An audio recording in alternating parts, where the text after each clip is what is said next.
কিছুক্ষণ আগে আবারও আমি সার্চ দিয়েছিলাম, লেখা আছে financially which a country is stronger. ওই যে লেখা আছে financially which a country is stronger, Bangladesh or Pakistan. দেখেন এখানে এআই আমাকে কি দেখাচ্ছে, ওই যে এআই রিভিউ, এখানে লেখা আছে financially Bangladesh is currently stronger than Pakistan, showing superior performance in কি areas like GDP growth, higher per capital income, stronger export earning, etc. etc. কি বুঝলেন? পাকিস্তান থেকে আমরা বিভক্ত হওয়ার পর যে বালের স্বাধীনতা আপনারা বলতেছেন, এই বালের স্বাধীনতা পাওয়ার পর আপনারা কি গেছেন, পাকিস্তান থেকে অর্থনৈতিকভাবে আরও আপনারা স্ট্রংভাবে দাঁড়িয়ে গেছেন। আমি বলতেছি না, ইয়াই বলতেছে। পাকিস্তানেরা উর্দুতে কথা বলে, আমরা বাংলাতে কথা বলি। আমাদের কাপড় চোপড় পাকিস্তানিদের কাপড় চোপড়ের সাথে কোনো মিল নেই, না ভাষা, না লেখা, না কোনো কিছু, না চেহারা স্রোত, কোনোটাতে মিল নেই। এই দুই দেশ এক হতেই পারে না।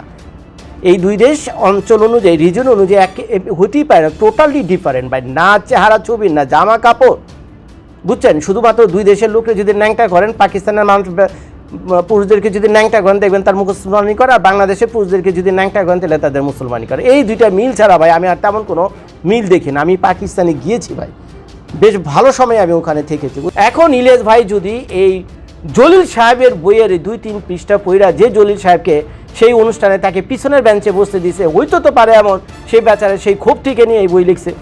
এখন কার মনে কি আছে তা তো আমি জানি না, কার মনে কি আছে তা তো জানি না, কিন্তু এই 2-3টা পৃষ্ঠা পড়া একটা দেশের স্বাধীনতা থেকে যখন আপনারা বালের স্বাধীনতা বলেন, I have nothing to say, I have nothing to say. কী বলুন ভাই, আমি বয়সে ইলিয়াস ভাই ছোটই হোম, যদি কিছু বলতে চাই তাহলে ছোটো মুখে বড় কথা আপনারাও খারাপ বলবেন, বুঝছেন? তো আমারে বকা দেওয়ার আগে আমাকে আনফলো বা আনসাবস্ক্রাইব করার আগে একটা কথা আমি আপনাদেরকে বলি, বুঝছেন? করেন, আনসাবস্ক্রাইব আনফলো করেন, ঠিক আছে?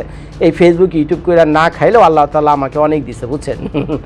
আল্লাহ পাক আমারে অনেক দিছে। আপনাদের দোয়ায় ভালো একটা দেশে আছে, হ্যাঁ, ব্যাংক ব্যালেন্সও ভালো আছে, ব্যবসা বাণিজ্য আছে, 2-4টা বাড়ি আছে। ভাই আপনাদের ভাই যদি পয়সা পয়সা খায় না, আমি আর বাথরুম কদিন, বরঞ্চ 10 বছর 20 বছর বাথরুম যদি আল্লাহ হায়াত রাখে, বুঝছেন, অন্তত ভিক্ষা করে খাইতে হইব না। আল্লাহ পাক যতটুকু আমাকে দিয়েছে। তো কাজে আনসাবস্ক্রাইব আনফলো করবেন তো এই ভিডিও দেখার পর, বিভিন্ন অ্যাঙ্গেল থেকে চিন্তা ভাবনা করে এটা। কিন্তু ভাই এই ভিডিওটা করলাম আপনাদের নিজেদের জন্যই, আপনাদের নিজেদের জন্য। এই ইলিয়াস ভাইও কিন্তু বাংলাদেশে খায়ও না পড়ে না, তার পোলাপানে আমেরিকান স্কুলে যায়, 2 দিন পর তার পাসপোর্ট হবে, 2 দিন পর তার পাসপোর্ট হবে, সে বাংলাদেশেও থাকবে না। আর আমি তো নাই, পিনাকিদা সেও একই অবস্থা। তো কাজেই আপনারা যার যত অন্ধভক্তি হন না কেন, খুব গভীরভাবে লক্ষ্য করে দেখেন, কথাগুলো একটু বিচার বিশ্লেষণ করেন, নিজের আল্লাহ যে মাথাটা দিয়েছে সেটাতে একটু ভেবে দেন কতটা সঠিক কতটা ভুল। যদি ভারত বাংলাদেশের সাথে অন্যায় করে দেখে, তাহলে যদি বাপের বেটা হন, আপনাদের ভিতরে যদি গুর্দা থেকে থাকে, সরাসরি দেখান, সবাই আছে আপনাদের সাথে, সবাই লড়ুন ভারতের বিরুদ্ধে গিয়ে, দেখান, বাইর তো করেন, ভালো একটা তো বাইর করতে পারেন না। আর ভারত বাংলাদেশ থেকে কি কি স্বার্থ উদ্ধার করে ভারত এখন এই কি মানে ওই যে চাঁদের দেশে রকেট পাঠাইতেছে, বুঝছেন? বাংলাদেশ থেকে কি কি নিয়ে গিয়ে তারা এগুলো বানাইতেছে, এগুলো বুঝান তো, আমাদের বুঝান, খালি তো এগুলো বললে হবে না। এইগুলো বলার প্রধান কারণ হলো পাবলিকের একটা সস্তা জনপ্রিয়তা সেন্টিমেন্টকে কাজে লাগে, বুঝছেন, একটা সস্তা পপুলারিটি পাওয়া, এবং সেই পপুলারিটিকে এক একজন এক এক উদ্দেশ্যে এক একভাবে ব্যবহার করে। এখন এগুলো বলতে গেলে ভাই বিরাট দীর্ঘ হয়ে যাবে, বুঝছেন? সেগুলো বলতে যাচ্ছেন, এগুলো আমার কমন সেন্স, আমি যা কিছু বুঝতেছি, ইচ্ছাকৃতভাবে কে বা কারা বাংলাদেশের সাথে ভারতের একটা শত্রুতা তৈরি করতেছে। এতে হয়তো তাদের কিছু সুবিধা হবে, কিন্তু বাংলাদেশের অবস্থা কি হবে? বাংলাদেশ তো অস্তিত্বের সংকটে পড়ে যাবে। না বের করলো 15 বছর শাসনের আমলে বিএনপি সরকার, না বের করলো 14 মাস এই ডক্টর মোহাম্মদ ইউনূস, আর কে বের করবে? তো ভাই এগুলো কোনো কিছু না। তো বাংলাদেশে যদি সত্যি দেশপ্রেমী কোনো পলিটিশিয়ান থেকে থাকতো, বা আপনাদের যদি দেশপ্রেম থেকে থাকতো, আপনারা আমার কথাগুলো হৃদয় দিয়ে অনুভব করতেন। পাশের দেশের সাথে এইভাবে আপনারা ঝগড়া কইরা, এগুলো কইরা, স্বাধীনতা নিয়ে এই নিয়ে সেই নিয়ে, এখন তো এমন এক পর্যায়ে গেছে আপনাদের কথাবার্তা, বাংলাদেশের স্বাধীনতা এখন বালের স্বাধীনতা, বুঝছেন? এই পর্যন্ত এখন কথাবার্তা চলে গেছে, কথাবার্তা এখন কোন পর্যায়ে চলে গেছে? বাংলাদেশের স্বাধীনতা এখন বালের স্বাধীনতা। হায় রে দেশ, হায় হায়, যত নিমো খারাপের দল, বুঝছেন? বাংলাদেশের মাটিটাই খারাপ, বুঝছেন? বাংলাদেশের মাটিতে খারাপ। এমন কোনো মা কা লাল আজ পর্যন্ত বাংলাদেশের 18 কোটি মানুষের ভিতরে জন্ম নেয়নি যে আসলে বাংলাদেশকে একটু ঠিকঠাক করতে পারে। সত্যি দেশপ্রেমী, সারাদিন আছে এবারে ভারতের সাথে লড়াই নিয়ে, সস্তা একটা সেন্টিমেন্ট। এই যে আপনারা যারা হই হই রই রই করতেছেন, আজে বাজে কথাবার্তা বলতেছেন, সত্যি বিশ্বাস করেন, আপনাদের সামনে এসে যদি 2টা প্রশ্ন করেন কি কি করছে ভাই লিস্টে দিয়ে দাও তো, তখন আমি তো শুনছি, আমাকে তো বলছে, ওই বলছিল, এমনি বলছিল, এমনি শুনছি, ও কইছিল, এই কইছিল, সে কইছিল। বাস্তবে দেখান, কাগজপত্র খুলে দেখান, লাভ লস দেখান, আছে তো, রেকর্ড তো আছে। কী কী অত্যাচার করে, কী কী মেশিনারি নিয়ে গেছে, কে এছাড়া আছে, সাক্ষী প্রমাণ তো কিছু তো আছে। উত্তর হলো কিছুই নেই। তো কাজেই বাংলাদেশের উচিত আশেপাশে যে রাষ্ট্রগুলোর আছে, ভারত বলেন, ইভেন পাকিস্তানের কথা বলবো, বুঝছেন, বার্মা বলেন, নেপাল বলেন, শ্রীলঙ্কা বলেন, থাইল্যান্ড বলেন, এই আশেপাশে যে রাষ্ট্রগুলো আছে, বাংলাদেশের উচিত একজন ভালো বিজ্ঞ পলিটিশিয়ান যদি বাংলাদেশের কপালে জুটতো, দেশপ্রেমিক পলিটিশিয়ান কপালে জুটতো, তাহলে আমার কথাগুলো তার মুখ দিয়েই বেরোইত। কিন্তু কিসমত খারাপ, তো আপনারা তো পাননি, কিসমত খারাপ, আপনারা তো পাননি। তো বাংলাদেশের উচিত বাংলাদেশকে অর্থনৈতিকভাবে, সামাজিকভাবে এগিয়ে নিতে হলে আশেপাশের দেশগুলোর সাথে সুসম্পর্ক রেখেই আপনাকে চলতে হবে। কিন্তু আশেপাশের দেশগুলোর সাথে যদি আপনি বৈরিতা রাখেন, আপনি অ্যানিমি তৈরি করে রাখেন, সর্বনাশ তাদের যা হবে তার চেয়ে 1000 গুণ বেশি আপনার হবে। ভারতের সাথে ফাইট করবেন, আরে ভারতের পেঁয়াজ বন্ধ করে দিলে বাংলাদেশের পেঁয়াজ 400 টাকা কেজি হয়ে কি এক অবস্থা বাংলাদেশে, কোন যুক্তিতে, কোন অবস্থায়, কেমনে কি আমারে বুঝায় বলেন তো, কার সাথে যে আমরা ফাইট করতে লেগা? যে দেশ আমার দেশের পানিকে নিয়ন্ত্রণ করে, যে দেশ আমার পেঁয়াজ আলু ডিম নিয়ন্ত্রণ করে, তার সাথে যে আমরা ফাইট করতে লেগে দিনে 100 বার। ভারত যদি কোনো অন্যায় করে থাকে, আমি আবারও বলতেছি ভিডিওটা শেষ করার থেকে এই ভিডিওটার নিচে কমেন্ট করে সেই সাক্ষী প্রমাণটা দিয়ে দেবেন আপনারা। খালি মুখে মুখে বললেই হবে না, ওই বলছে এই বলছে, এর থেকে শুনছে ওর থেকে শুনছে, ওই টক শোতে এই করছে সেই করছে। ভাই ওরা তো আপনাদেরকে নিয়ে পলিটিক্স করতেছে, জানে একটা সস্তা সেন্টিমেন্ট, এগুলো যদি বলি আমার জনপ্রিয়তা বেড়ে যাবে, ফেসবুক ইউটিউবে আমার ফ্যান ফলোয়ার বেড়ে যাবে, লাখ লাখ টাকা আমার ইনকাম বেড়ে যাবে। ওই চ্যাটের ইনকামের কথা আপনাদের জজ ভাই ওই বাল দিয়েও পাত্তা দেয় না, বুঝছেন, ওই ইনকামে আপনার তো জজ ভাই পাত দিয়ে করে না। এই 1 ঘন্টা যে সময় নষ্ট করছে, আমি এই 40 মিনিট নষ্ট করছি না, এই 40 মিনিট আমি $100 থেকে $200 রোজগার করতে পারতাম মিয়া। আমার সামনে আরও 2 জন মানুষ বসে রয়েছে যখন ভিডিওটা করতেছি, কিন্তু মাথাই খারাপ হয়ে গেছে, বুঝছেন, এই হলো অবস্থা। তো যাই হোক ভাই, আপনাদের প্রতি অনুরোধ রইল, বুঝছেন, আপনারা শত্রু তৈরি করেন না, বন্ধু বানান, বুঝছেন, শত্রু তৈরি করেন না, বন্ধু বানান, যেমনি পারেন বন্ধু বানান, বুঝছেন, মানুষকে ভালোবাসা দেন, ভালোবাসার বিনিময়ে ভালোবাসা পাবেন, বুঝছেন, শত্রুতার বিনিময়ে শত্রুতাই পাবেন। আর প্লিজ ভিডিওটা শেষ কথা বলবো, বাংলাদেশের স্বাধীনতাকে যদি কেউ ভুলে আপনারা বালের স্বাধীনতা বলেন, যদি বালের স্বাধীনতা বলেন, আমি সামনে থাকলে আপনার জিপটা টেনে ছেড়ে ফেলতাম, বুঝছেন, আমার সামনে যদি বলেন বাংলাদেশের স্বাধীনতা হলো বালের স্বাধীনতা, আমি জিপটা টেনে ছেড়ে ফেলব।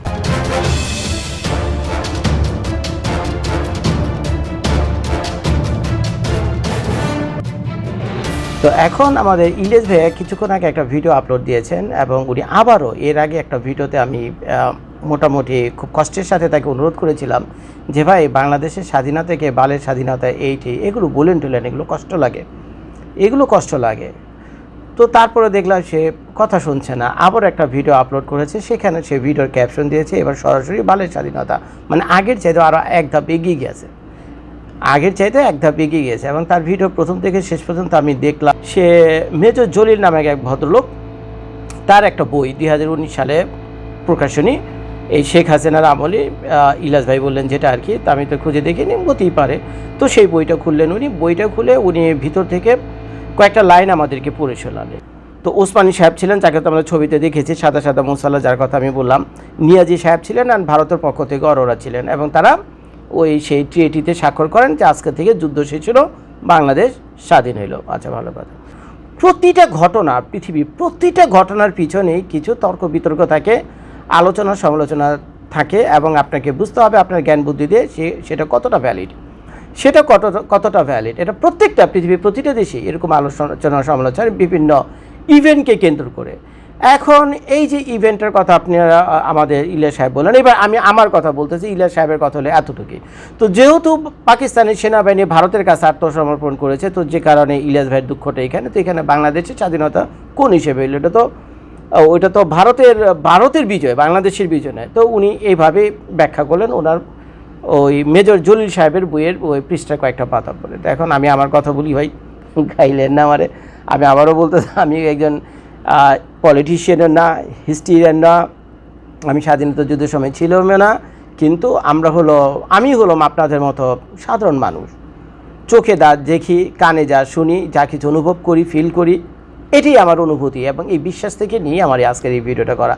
না করলেও পারতাম, আমি জানি এই ভিডিওটা করলে আমার কিছু কথা হয়তো বা ইলিয়াস ভাইয়ের বিপক্ষে যায়, তো যেতেই পারে ভাই, সেও মানুষ আমিও মানুষ। সে ওই বই পড়ে বুঝেছে বাংলাদেশ একটা, মেজর জলিল সাহেবের ওই বইয়ের 2টা পৃষ্ঠা পড়ে উনি বুঝেছে বাংলাদেশের এই স্বাধীনতা দিবস 16 ডিসেম্বর হলো একটা বালের স্বাধীনতা। এখন উনি ওইটা পড়ে উনি বুঝেছে, এখন তার বুঝ তার কাছে, আমার বুঝ আমার কাছে, তো আমি আমারটা বলছি। তো এখন খেয়াল করেন, আমার প্রথম প্রসঙ্গে আসি। প্রথম প্রসঙ্গটা হলো এই যে বাংলাদেশের সাথে পাকিস্তানের যুদ্ধ, এবং যুদ্ধটা অনেক দরকার ছিল, এটা তো আপনারা কম বেশি স্বীকার করবেন, কারণ এই যুদ্ধের ভিতর দিয়ে আমরা একটা নিজস্ব জাতি হিসেবে বিশ্বের মানচিত্রে আমাদের স্থান লিখেছি। বাংলাদেশ নামক রাষ্ট্রের বাংলাদেশ নামক রাষ্ট্রের একটা পয়েন্ট তৈরি হয়েছে বিশ্বের মানচিত্র দিতে তাকালে এখন আপনারা বাংলাদেশ নামটা দেখতে পান। এটা অত্যন্ত গর্বের একটা ব্যাপার।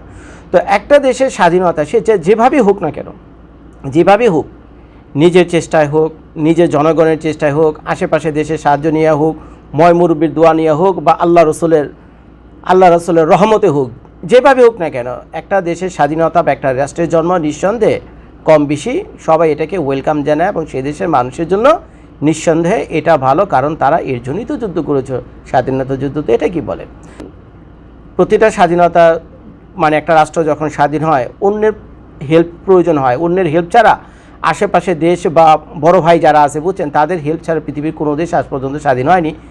নিজেরা ফাইট করে স্বাধীন করতে পারে না, এটা পৃথিবীর ইতিহাসে নাই। কারো না কারো সাহায্য নীতি হয়। তো এই ক্ষেত্রে আপনারা লক্ষ্য রাখেন, বাংলাদেশের সবচেয়ে পাশের দেশ হলো, কাছের দেশ হলো ভারত এবং মিয়ানমার। তো এখন মিয়ানমার কি করছে পাকিস্তান ওই যুদ্ধের সময় তা আমি যাই না, কিন্তু ভারত সরাসরি বাংলাদেশের পক্ষ নিয়েছে, এবং ভারত তাদের নিজের সোলজার বাংলাদেশের মাটিতে পাঠিয়েছেন, এবং তারা পাকিস্তানের বিরুদ্ধে যুদ্ধ করে বাংলাদেশকে স্বাধীন করেছে। যদি পুরো স্টোরিটারে শর্টকাট করেন এটাই হয়, এবং এটাই বাস্তব। কারণ 9 মাস লড়াই করার পরও কিন্তু বাংলাদেশ মানে পাকিস্তানিদের সামনে টিকে থাকতে পারছিল না, যে আমাদের মুক্তিবাহিনী যারা রয়েছেন তারা, এটা ভাই কমন সেন্স, কারণ তাদের রয়েছে অত্যাধুনিক অস্ত্র।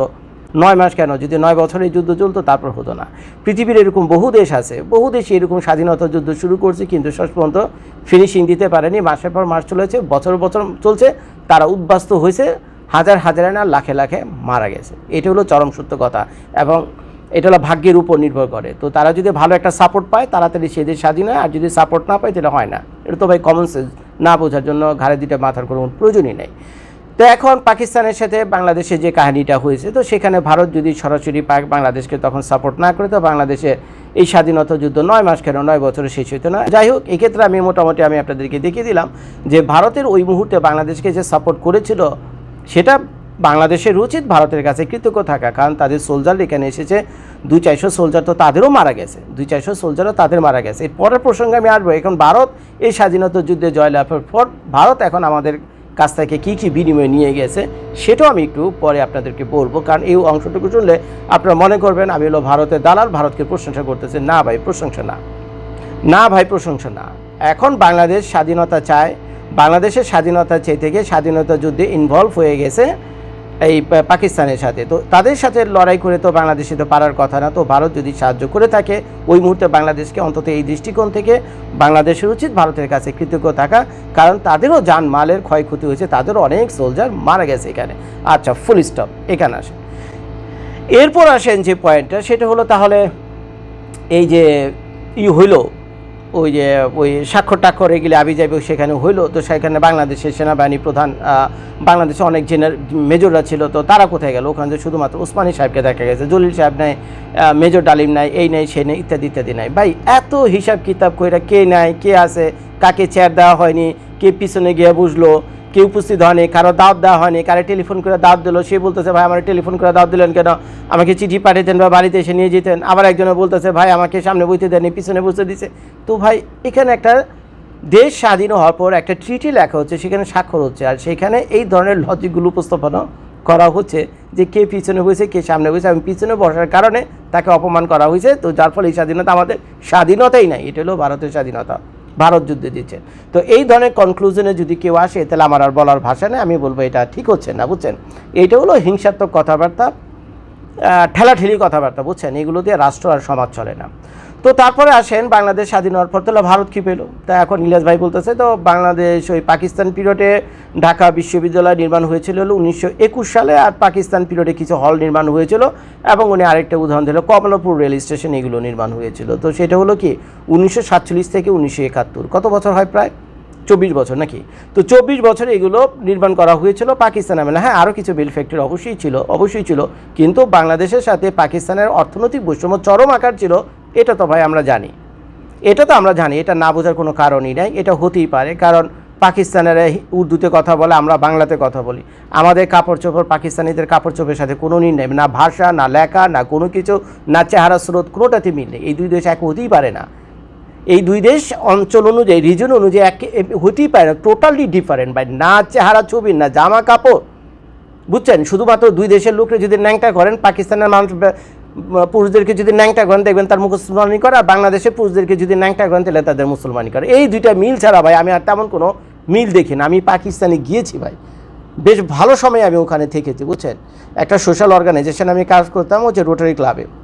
তো রোটারি ক্লাবের রিপ্রেজেন্টেটিভ হয়ে আমি পাকিস্তানের বিভিন্ন প্রোগ্রামে ছিলাম, বুঝছেন? দেখেছি পাকিস্তানের ওই আমলে তার ইউটিউব ফেসবুক ছিল না, ভিডিও টিডিও করার কোনো সুযোগ ছিল না, কিন্তু সাধারণ পাকিস্তানিদের সাথে আমি মিশেছি। নিঃসন্দেহে এরা ভালো মানুষ, এতে কোনো সন্দেহ নেই, কিন্তু আমাদের কালচার, আমাদের ভাষা, আমাদের সংস্কৃতি কোনো মিলই নাই, বুঝছেন? তো কাজেই এই দুই দেশ বিভক্ত হয়ই ছিল। এই দুই দেশ টুডে টুমোরো বিভক্ত হইতোই, কেউ না কেউ সেটাকে বিভক্ত করতে হয় না। এক ঠ্যাং হইলো এক জায়গায় পশ্চিম দিকে, আরেক ঠ্যাং হইলো পূর্ব দিকে, কেমনে হয়? তো যাই হোক, খোদা যা করে ভালোর জন্যই করে, আল্লাহ যা করে ভালোর জন্যই করে। তো বাংলাদেশ স্বাধীন হয়েছে। এখন বাংলাদেশ স্বাধীন হওয়ার পরে এবার পয়েন্টে আসেন হলো, তো এখন ইন্ডিয়া কিভাবে লাভবান হয়েছে। তো ইন্ডিয়া লাভবানের যদি লিস্ট আপনি করেন, তো আমাদের ইলিয়াস ভাই বললো উনি বাংলাদেশে যত মিল ফ্যাক্টরি আছে, হসপিটাল আছে, এগুলোর উদাহরণই দিল। ওনার ভালো করে ভিডিওটা দেখেন, এগুলো বলে লুটপাট করে নিয়ে গেছে। হ্যাঁ, নিতেই পারে।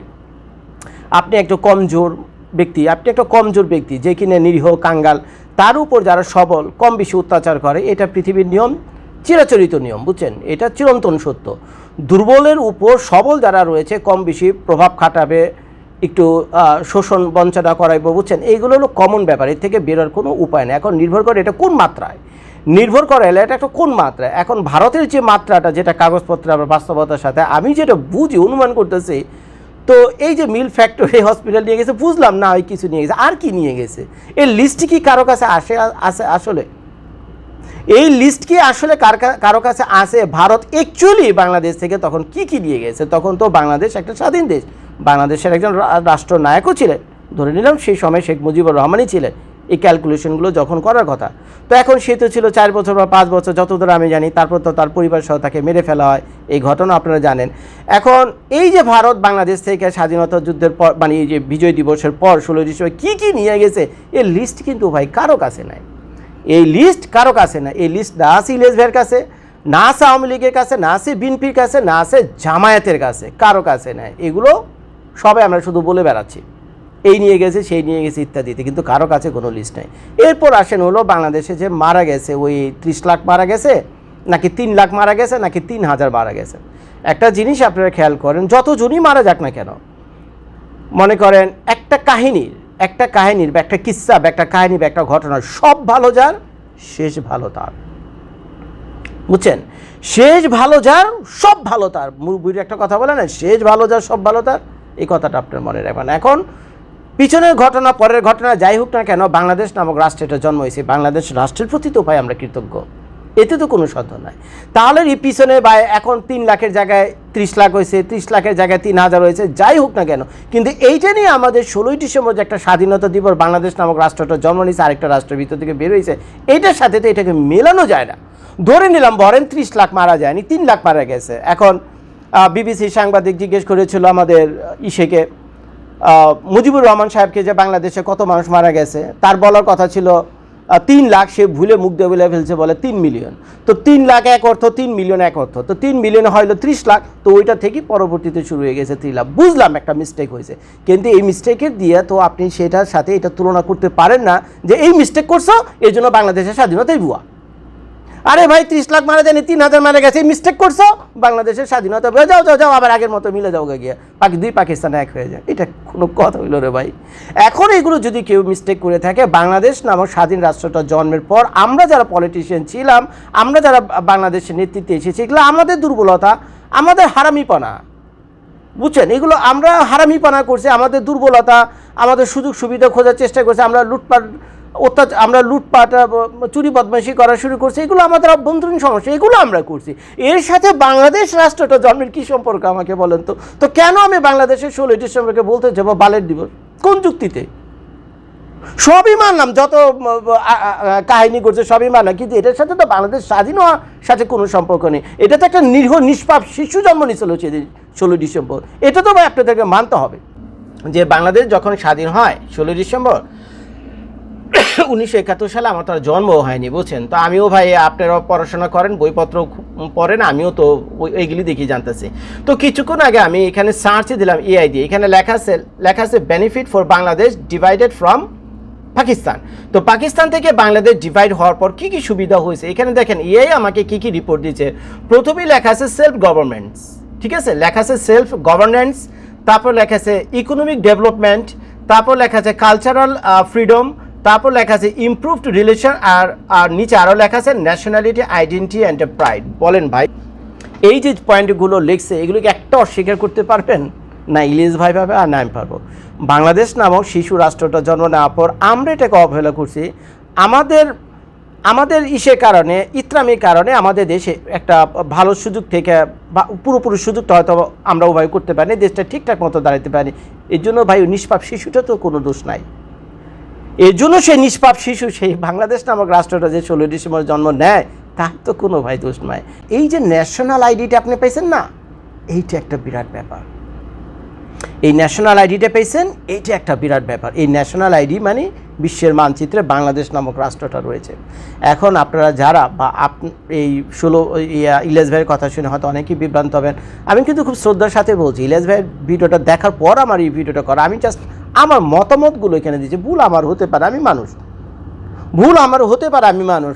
ইলিয়াস ভাই যা কিছু বলতেছে উনিও বই খুলে বলতেছে, মেজর জলিল সাহেবের বইতে যা লেখা আছে, আর আমি যা কিছু বললাম এটা এআই দিয়ে সার্চ করা। এআই খুব কমই ভুল করে, ইলিয়াস ভাই তো পড়ছে একটা বই, আর আমি যে এআই দিয়ে সার্চ দিয়েছি, কমসে কম এআই সেকেন্ডের মধ্যে 1000 বই পড়ে ফেলেছে। এআই 1 সেকেন্ডের মধ্যে 1000 বই পড়ে ফেলাইছে যে অ্যান্সার কী হতে পারে, বুঝছেন। আর ইলিয়াস ভাই তো পড়ছিল একটা বই। তাহলে এখন ইলিয়াস ভাইটা কি স্ট্রং, এভিডেন্সটা স্ট্রং, নাকি আমারটার এভিডেন্স স্ট্রং, সেটা আপনারই বিবেচনা করে দেখবেন। এখন ভাই আবারও বলতেছে, আমি তো ভাই পলিটিশিয়ান না, কোনো হিস্ট্রিয়ান না, কিছুই না, বুঝছেন। আমি আপনাদের মতো সাধারণ পাবলিক, কিন্তু আমি আমার বিবেকে লাগলো এই ভিডিওটা দেখার পর আমার কষ্ট লাগে, বুঝছেন। আমার যতবার আপনারা বলবেন বা আপনাদের মধ্যে কেউ যখন বলবেন যে এটা বালের দিবস, বুঝছেন, 16 ডিসেম্বরকে আপনারা বালের দিবস, ততবার আমার বুকটার মধ্যে লাথি লাগে। তো যার ফলে এর আগেও আমি একটা ভিডিও করেছি, এই ভিডিওটা না করে আমি পারলাম না। আমি জানি এই ভিডিও করার পর অনেকে আমাকে আনসাবস্ক্রাইব করবেন, আনফলো দিয়ে আমাকে চলে যাবেন। ভাই যাই করেন ভাই, সত্যই থেকে যাবে। যদি আমি ভুল বলে থাকি, মিথ্যা বলে থাকি, তো প্রমাণ করে দেন একটা পাল্টা ভিডিও করে, বা ভিডিও নিচে কমেন্ট করে দেন যে পয়েন্টগুলো এখানে লেখা আছে, এই জিনিসগুলোকে আমরা পাইনি বাংলাদেশ স্বাধীন হওয়ার পর। আমরা কিছুক্ষণ আগে আবারও আমি সার্চে দিয়েছিলাম, লেখা আছে financially which country is stronger. ওই যে লেখা আছে financially which country is stronger, Bangladesh আর পাকিস্তান। দেখেন এখানে এআই আমাকে কি দেখাচ্ছে, ওই যে এআই রিভিউ, এখানে লেখা আছে financially Bangladesh is currently stronger than Pakistan, showing superior performance in কি areas like GDP growth, higher per capital income, stronger export earning, etc. কি বুঝলেন? পাকিস্তান থেকে আমরা বিভক্ত হওয়ার পর যে বালের স্বাধীনতা আপনারা বলতেছেন, এই বালের স্বাধীনতা পাওয়ার পর আপনারা কি গেছেন, পাকিস্তান থেকে অর্থনৈতিকভাবে আরও আপনারা স্ট্রংভাবে দাঁড়িয়ে গেছেন। আমি বলতেছি না, এআই বলতেছে, বানিয়ে বলতেছি না, সার্জেন, এটি আপনি পাবেন। এখন যদি এআই আমারে বলতো না যে পাকিস্তান থেকে বাংলাদেশ ডিভাইড হওয়ার পর বাংলাদেশের ইকোনমিক অবস্থা আরও কী হয়েছে, উইকার হয়ে গেছে, যদি অ্যান্সার দিত তাহলে সেটাও আমি আপনাদেরকে দেখাতাম যে না, তাহলে তো ভাই পাকিস্তানের সাথে ছিলাম, সেটাই ভালো ছিলাম। কিন্তু এখন তো দেখতেছি যে ভাই বাংলাদেশের অর্থনৈতিক অবস্থা পাকিস্তানের চাইতে অনেক ভালো, ডিটেলস আর নাই গেলাম। পর লাস্টে আরেকটা জিনিস আমি আপনারা দেখেন, এই হলো পাকিস্তানের বর্তমান অবস্থা। এটা দেখে তো আমি আমার নিজেকে বিশ্বাস করতে পারছি না।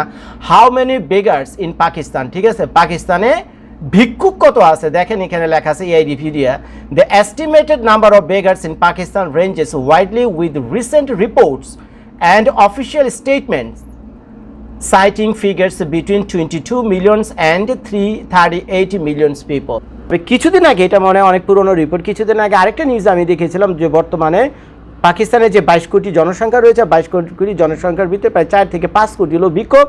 শুধু তারা দেশেই ভিক্ষা করে না, তারা পাকিস্তানের বাইরেও গিয়ে ভিক্ষা করে। এটা নিয়ে পাকিস্তান সরকারও বেশ বিরক্ত, বুঝছেন, এই সিচুয়েশনটি নিয়ে। যেটা দেখলাম নিউজ আর কি।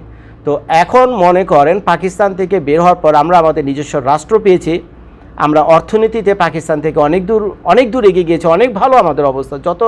যত লুটপাট আমরা বাংলাদেশের উপর করে থাকি না, যত অত্যাচার আমরা আমাদের বাংলাদেশের উপর করে থাকি না কেন, তারপরও যতটুকু করা হয়েছে সেই বিবেচনাতেও বাংলাদেশের অর্থনীতি পাকিস্তানের চেয়ে ভালো। তৃতীয়ত যে পরিমাণ ভিক্ষুক, এই যেটা অন্যান্য নিউজ রিসেন্টলি আমি দেখেছি, বাংলাদেশ থেকে হয়তো অনেকে আপনারা লক্ষ্য করছেন যে হঠাৎ করে পাকিস্তানের ভিক্ষুকের সংখ্যা বেড়ে গেছে। তাহলে এখন এই যদি অবস্থা হয়, বাংলাদেশে তো ভাই এই 18 কোটি মানুষের ভিতরে 4 কোটি ভিক্ষুক নাই, 2 কোটিও নাই, 1 কোটিও নাই, 10 লাখ নাই।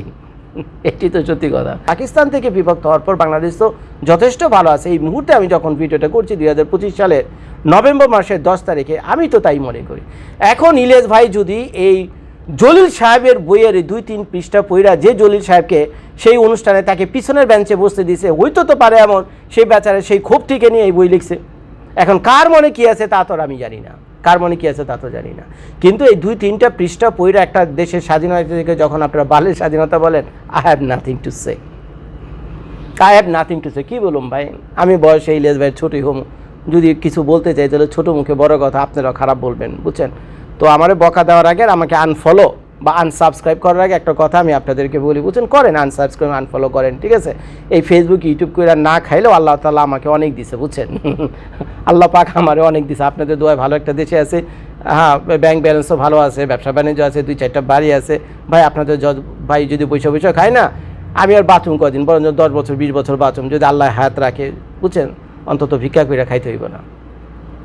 আল্লাহ পাক যতটুকু আমাকে দিয়েছে। তো কাজে আনসাবস্ক্রাইব আনফলো করবেন তো এই ভিডিও দেখার পর, বিভিন্ন অ্যাঙ্গেল থেকে চিন্তা ভাবনা করে এটা। কিন্তু ভাই এই ভিডিওটা করলাম আপনাদের নিজেদের জন্যই। এই ইলিয়াস ভাই কিন্তু বাংলাদেশে খায়ও না পড়ে না, তার পোলাপান আমেরিকান স্কুলে যায়, 2 দিন পর তার পাসপোর্ট হবে, সে বাংলাদেশেও থাকবে না। আর আমি তো নাই, পিনাকিদা সেও একই অবস্থা।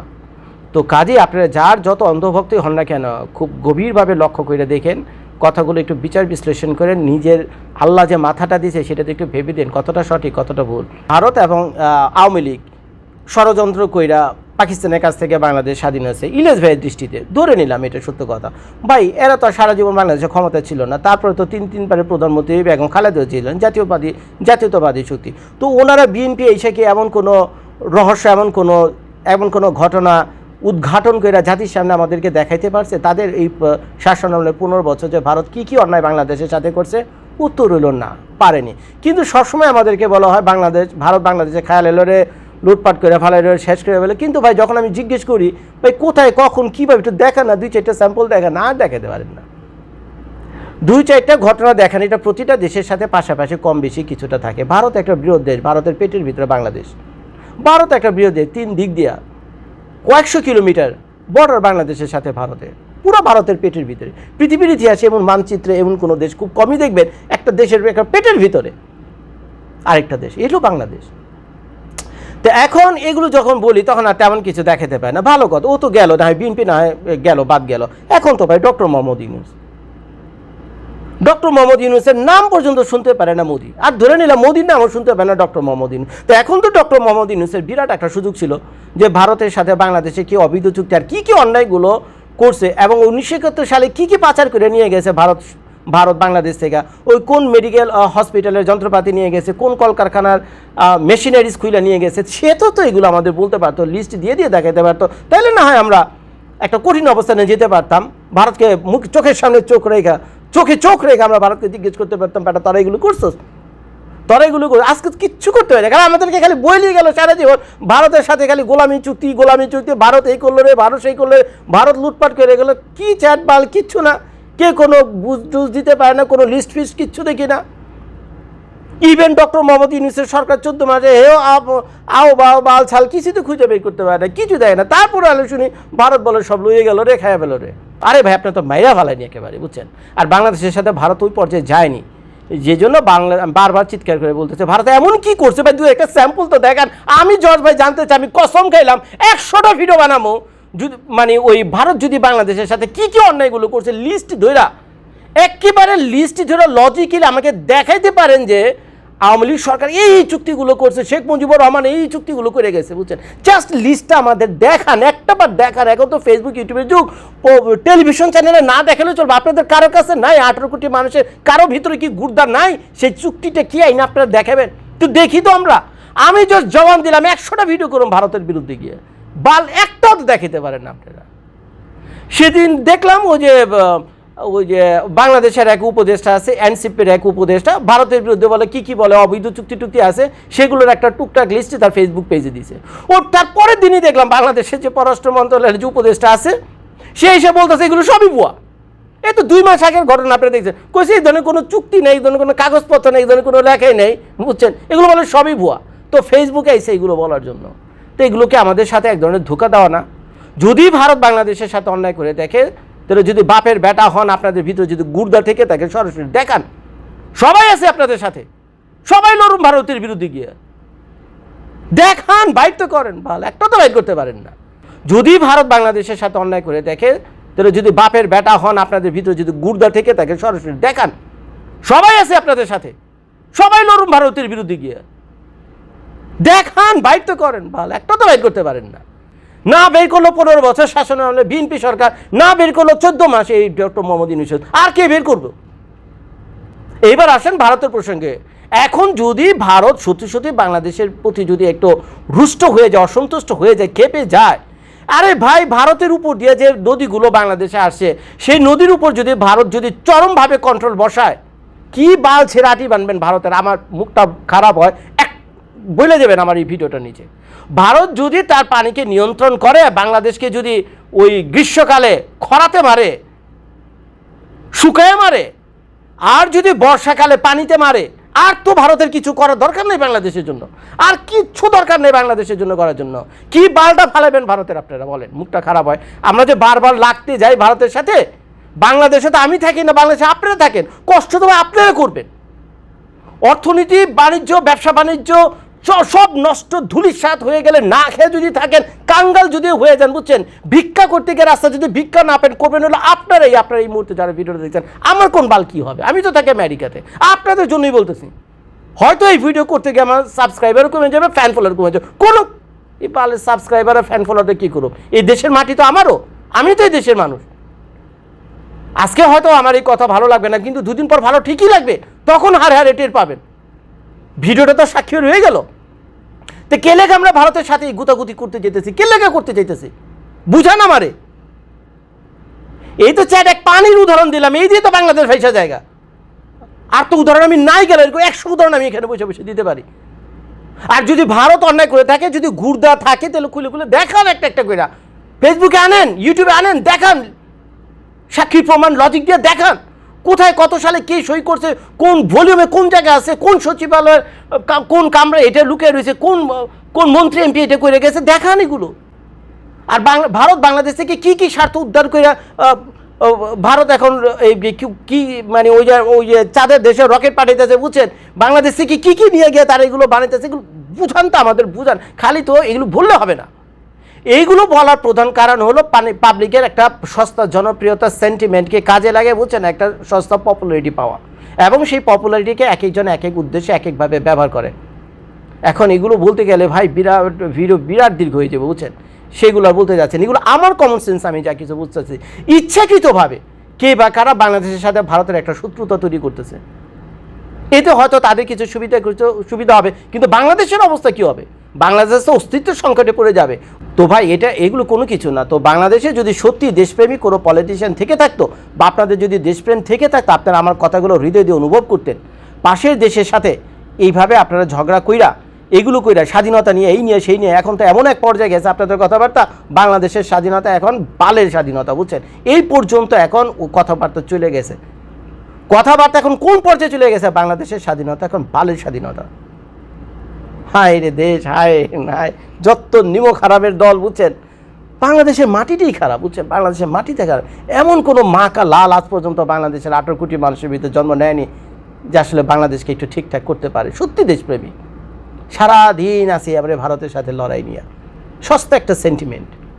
এই যে আপনারা যারা হই হই রই রই করতেছেন, বুঝছেন, ভারতের বিরুদ্ধে এই আজে বাজে কথাবার্তা বলতেছেন, সত্যি বিশ্বাস করেন, আপনাদের সামনে এসে যদি দুটো প্রশ্ন করেন কী কী করছে ভাই লিস্টে দিলে দাও তো, তখন আমি তো শুনছি, আমাকে তো বলছে ওই বলছিল এমনি বলছিল এমনি শুনছি, ও কইছিল এই কইছিল সে কইছিল।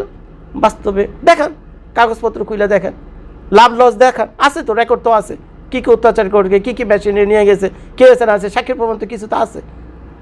উত্তর হলো কিছুই নেই। তো কাজেই বাংলাদেশের উচিত আশেপাশে যে রাষ্ট্রগুলোর আছে, ভারত বলেন ইভেন পাকিস্তানের কথা বলবো, বুঝছেন, বার্মা বলেন, নেপাল বলেন, শ্রীলঙ্কা বলেন, থাইল্যান্ড বলেন, এই আশেপাশে যে রাষ্ট্রগুলো আছে, বাংলাদেশের উচিত একজন ভালো বিজ্ঞ পলিটিশিয়ান যদি বাংলাদেশের কপালে জুটতো, দেশপ্রেমিক পলিটিশিয়ান কপালে জুটতো, তাহলে আমার কথাগুলো তার মুখ দিয়েই বেরোইত।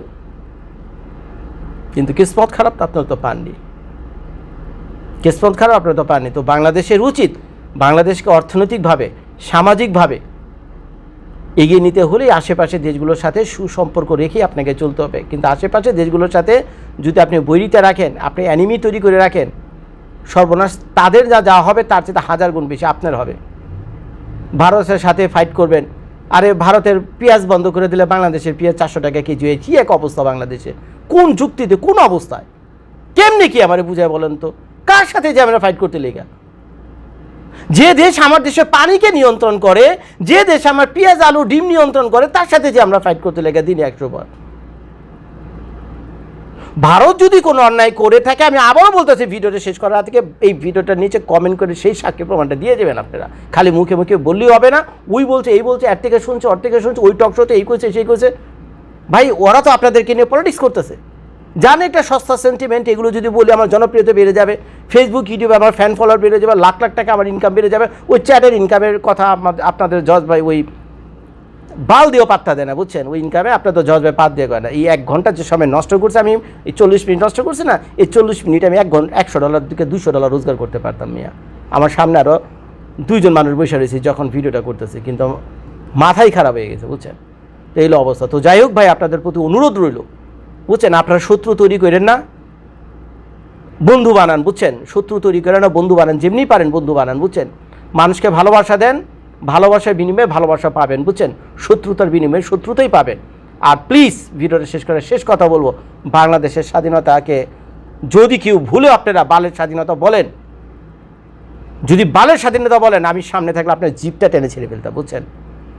আমার সামনে যদি বলেন বাংলাদেশের স্বাধীনতা হলো বালের স্বাধীনতা, আমি জিপটা টেনে ছেড়ে ফেলাম।